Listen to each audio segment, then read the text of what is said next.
Shaitanir Rajim. Bonjour, salam alaikum wa rahmatullahi wa barakatuhu. Bienvenue aux séries de rappels quotidiens spécial Ramadan, donc deuxième jour pour certains et premier jour pour d'autres. Ainsi, j'implore votre pardon tout en vous accordant le mien et demande à Allah subhanahu wa ta'ala de nous pardonner tous ensemble, mais aussi de nous préserver des petits satans qui sont en nous, car n'oublions pas qu'à chaque mois de Ramadan, le diable est enchaîné. Donc tout ce qu'on peut faire de pire ou de mal proviendra de nous. N'oublions pas de notre bad nafs. Aujourd'hui, on va continuer avec les versets sur le Ramadan.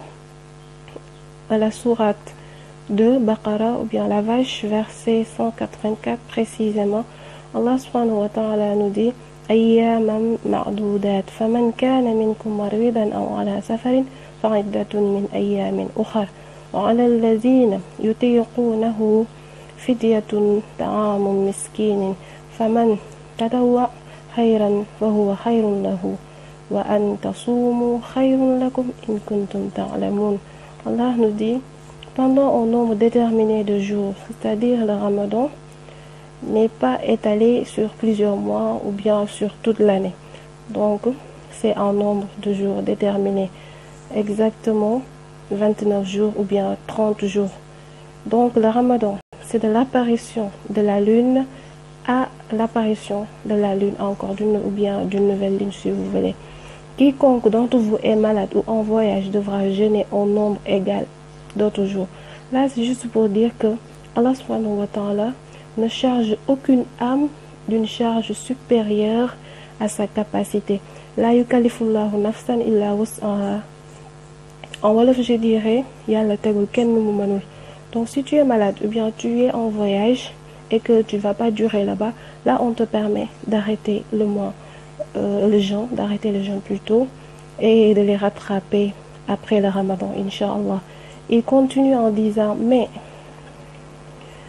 pour ceux qui ne pourraient le supporter qu'avec une grande difficulté, il y a une compensation. C'est-à-dire, si vous ne pourrez vraiment pas jeûner, là, Allah subhanahu wa ta'ala vous apporte également une autre alternative.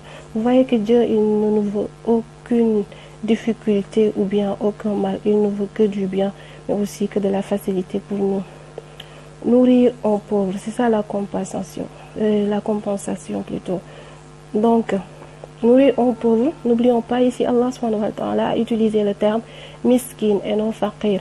La différence, c'est que le miskin, c'est celui qui est pauvre mais qui demande, c'est-à-dire le mendiant, tandis que le faqir est celui qui est pauvre mais qui ne demande pas. Il est trop digne pour étaler sa main et quémander de l'argent ou bien de la nourriture, etc.